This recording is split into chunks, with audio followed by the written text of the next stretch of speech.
Magandang araw po. Narito na po ang magiging lagay ng panahon ngayong araw ng Martes, December 24, 2024.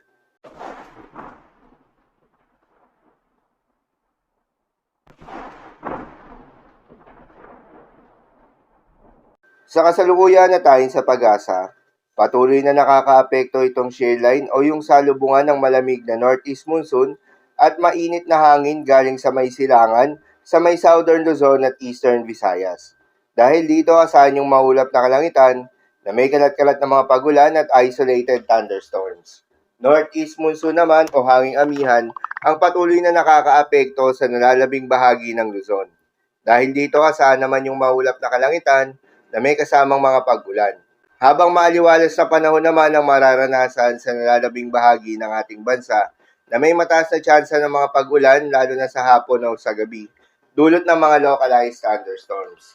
Samantala, dahil sa patuloy na pagkilos papalayo ng dating si Bagyong Romina sa ating bansa, ay wala na tong direktang epekto sa anumang bahagi ng ating bansa.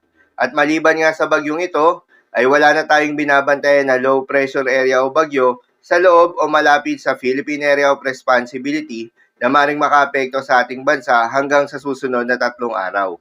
Storm-free tayo pagsapit ng Pasko, ngunit asahan na magiging maulan pa rin sa ilang lugar, dulot yan ng shear line, particular na sa may Central Luzon, National Capital Region, Mimaropa, Bicol Region at Calabarzon. At dahil sa epekto nga nitong shear line, asahan ngayong araw sa Eastern Visayas, Bicol Region, Calabarzon at Mimaropa ang maulap na kalangitan na may kalat-kalat na mga pagulan at isolated thunderstorms. Posible ang mga pagbaha o pag-uho ng lupa dahil sa katamtaman hanggang sa kung minsan ay mas malakas na mga pagulan. Habang sa Metro Manila, Cagayan Valley, Cordillera Administrative Region, Aurora, Bulacan at Nueva Ecija ay asahan naman yung maulap na kalangitan na may kasamang mga pagulan. Dulot naman yan ng northeast monsoon. Posible rin ang mga pagbaha o pag-uho ng lupa dahil sa katamtaman hanggang sa kung minsan ay malakas na pagulan. Habang sa nalalabing bahagi ng ating bansa ay asahan naman yung bahagyang maulap hanggang sa maulap na kalangitan na may kalat-kalat na mga pagulan o thunderstorms. Dulot naman yan ng mga localized thunderstorms. Posible rin ang mga pagbaha o pag-uho ng lupa during severe thunderstorms. Madalas, nabobo ang mga thunderstorms na ito tuwing hapon o gabi na nagtatagal ng 1 hanggang 2 oras. Kaya naman ingat sa mga posibleng banta ng pagbaha at pagguho ng lupa.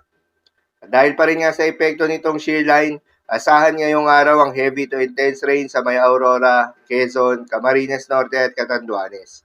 Moderate to heavy rains naman sa Camarines Sur, Albay, Sorsogon, Masbate, Marinduque, Romblon, Oriental Mindoro, Northern Samar, Eastern Samar at Samar. Muli sa mga apektadong lugar, ingat sa mga posibleng banta ng pagbaha at pagguho ng lupa, lalong-lalo na sa mga lugar na inuulan na noong mga nakarang araw pa. At para naman sa magiging lagay ng mga dagat baybayin, ayon sa pag-asa ay may nakataas pa rin tayo na gale warning sa mga seaboards ng Ilocos Norte, northern and eastern coast ng Polillo Islands, at northern and eastern coast ng Catanduanes. Dulot pa rin yan ng northeast monsoon.